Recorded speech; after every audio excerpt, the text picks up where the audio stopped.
بسم اللہ الرحمن الرحیم۔ مسئلہ 9 سال سے کم عمر والی عورت کو جو خون آئے وہ استحاضہ ہے، بیماری کا خون ہے، حیض نہیں، خواہ 3 دن اور رات آئے یا اس سے کم۔ 55 سال یا اس سے زیادہ عمر والی عورت کے جو خون آئے وہ حیض نہیں، بشرطے کہ خالص سرخ یا سرخ مائل بس سیاہی نہ ہو۔ حاملہ عورت کو جو خون آئے وہ استحاضہ ہے، حیض نہیں۔ 3 دن و رات سے زیادہ جو خون آئے وہ استحاضہ ہے، حیض نہیں۔ 10 دن و رات سے کم جو خون آئے وہ استحاضہ ہے، حیض نہیں۔ عادت والی عورت کو اس کی عادت سے زیادہ جو خون آئے وہ استحاضہ ہے، حیض نہیں، بشرطے کہ 10 دن و رات سے بڑھ جائے۔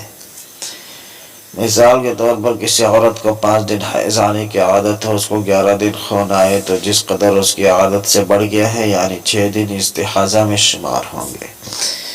اگر کسی عورت کو 10 دن حیض ہو کر بند ہو جائے اور 15 دن سے کم بند رہے، اس کے بعد پھر خون آئے تو یہ دوسرا خون استحاضہ ہے، حیض نہیں، اس لیے کہ 2 حیضوں کے درمیان میں کم سے کم 15 دن کا فاصلہ ہوتا ہے۔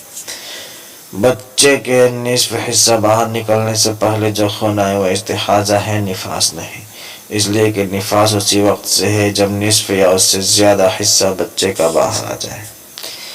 40 دن نفاس ہو کر بند ہو جائے اور 15 دن سے کم بند رہے اور پھر خون آئے تو یہ دوسرا خون استحاضہ ہے، حیض نہیں، اس لیے کہ کم سے کم نفاس بند ہونے کے بعد 15 دن تک حیض نہیں ہوتا۔ بچہ کے پیدا ہونے کے بعد 40 دن سے زیادہ خون آئے تو اگر اس کی عادت مقرر نہ ہو تو 40 دن سے جس قدر زیادہ ہے وہ استحاضہ ہے، نفاس نہیں، اور اگر عادت مقرر ہو تو جس قدر عادت سے زیادہ ہے وہ سب نفاس ہے۔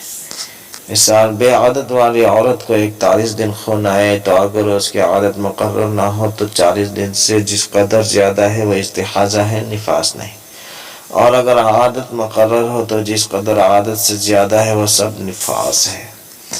مثال، بے عادت والی عورت کو 41 دن خون آئے تو 40 دن نفاس ہوگا اور 1 دن استحاضہ، یا جس عورت کو 20 دن نفاس کی عادت اس کو 41 دن خون آئے تو 20 دن کا نفاس ہوگا اور 21 دن استحاضہ۔ جس عورت کے 2 بچے ہوں اور دونوں 6 ماہ سے کم فصل ہو اور دوسرا بچہ 40 دن کے بعد پیدا ہو، جو خون اس کے بعد آئے وہ استحاضہ ہے، نفاس نہیں۔ اس کے بعد مستحاضہ کے لیے جو ایک تدبیر ہے اس کی ویڈیو لے کر آؤں گا۔ آپ سے گزارش ہے چینل کو سبسکرائب کر کے رکھیں۔ السلام علیکم۔